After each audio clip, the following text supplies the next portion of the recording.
Bapak Ibu Saudara, sebelum kita mendengarkan firman Tuhan, kita berdoa. Ya Allah Bapa kami, terima kasih untuk hari baru ini, ajar kami mengerti dan melakukan firman-Mu. Di dalam nama Yesus Kristus kami berdoa. Amin. Saudara yang dikasihi Tuhan kita Yesus Kristus, renungan harian Selasa 16 Juni 2026, tertulis di Yoel 2 ayat 13, beginilah firman Tuhan. Koyakkanlah hatimu dan jangan pakaianmu. Berbaliklah kepada Tuhan Allahmu, sebab Ia pengasih dan penyayang, panjang sabar dan berlimpah kasih setia, dan Ia menyesal karena hukumannya.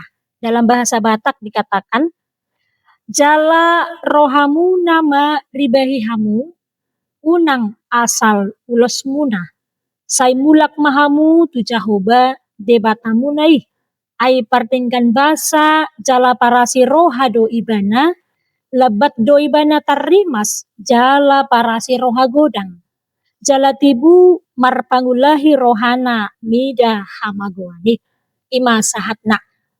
Bapak Ibu Saudara yang dikasihi Tuhan kita Yesus Kristus, dalam kehidupan keseharian kita sering dipengaruhi oleh hal-hal yang bertentangan dengan kehendak Tuhan. Masih ada ego, iri hati, dengki, dan lain sebagainya. Firman Tuhan hari ini mengingatkan kita supaya kita mengoyakkan hati. Artinya, mengoyakkan sifat-sifat duniawi itu.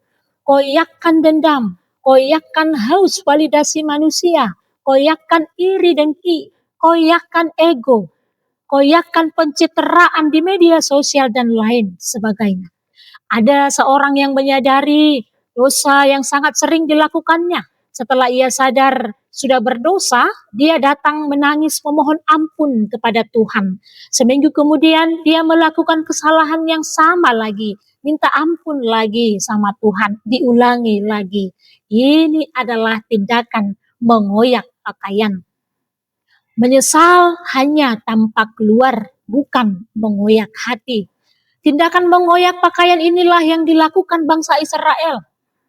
Dalam tradisi budaya kuno bangsa Israel, ketika mereka berduka, menyesal, telah melakukan dosa, mereka mengoyakkan pakaiannya sebagai tanda hati yang hancur dan penyesalan yang mendalam.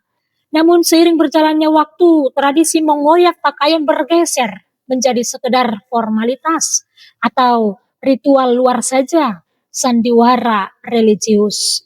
Itulah mengapa Nabi Yoel menegur umat Allah dengan mengatakan, koyakkanlah hatimu dan jangan pakaianmu. Tuhan tidak ingin umatnya hanya sekedar mengoyakkan pakaian saja, tapi hati mereka tetap keras dan tidak berubah. Tapi Tuhan menginginkan hati yang hancur karena menyesali dosa dan bertobat. Pertobatan sejati dimulai dari dalam, mau berubah dan kembali kepada Tuhan. Saudara yang dikasihi Tuhan, di era digital modern ini, mengoyak pakaian atau formalitas luar telah berubah menjadi pertobatan kosmetik atau pencitraan di media sosial, di mana orang lebih peduli terlihat baik di mata manusia daripada bersih di hadapan Tuhan. Zaman sekarang manusia cepat sekali menghakimi kesalahan orang lain melalui media sosial, tetapi lambat memberi ruang untuk pemulihan. Akibatnya, banyak orang yang bertobat hanya karena takut ketahuan atau takut reputasinya hancur, bukan karena sedih telah melukai hati Tuhan. Kita juga sering mengaburkan batasan antara yang benar dan yang salah dengan dalih, ini kan hidupku, yang penting aku tidak merugikan orang lain. Ketika standar dosa dikaburkan, orang merasa tidak ada lagi yang perlu disesali atau dipertobatkan. Saudara yang kekasih, mari mengoyakkan hati, artinya berani melihat ke dalam diri tanpa filter yang memoles kesalahan kita. Di hadapan Tuhan kita mengaku, Tuhan, aku sedang tidak baik-baik saja. Aku terjebak dalam kecanduan, kemarahan, kesombongan, iri, dengki, tolong aku. Dasar dari pertobatan kita bukanlah ketakutan akan hukuman, tetapi pengenalan akan karakter Allah. Yaitu dalam firman ini, Allah adalah pengasih dan penyayang, panjang sabar, artinya dia memberi kita waktu dan kesempatan untuk berubah, tidak langsung dibinasakan.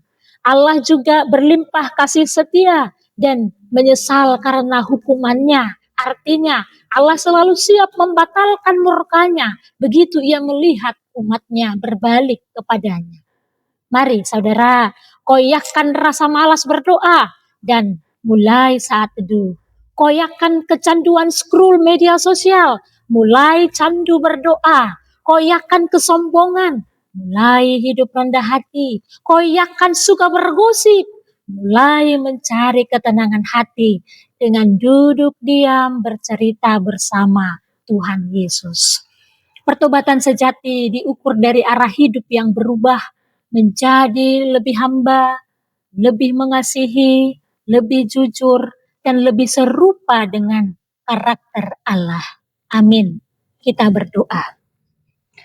Tuhan Yesus Kristus, terima kasih firman-Mu yang mengajarkan kami bahwa dalam kehidupan kami ini, keseharian kami harus mengoyakkan hati kami, bukan hanya mengoyakkan pakaian saja.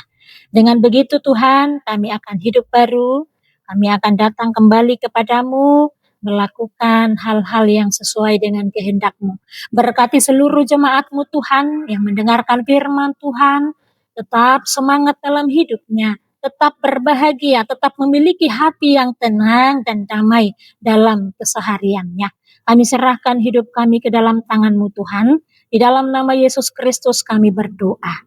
Anugerah dari Tuhan kita Yesus Kristus, kasih setia dari Allah Bapa, dan persekutuan Roh Kudus kiranya menyertai kita sekalian. Amin.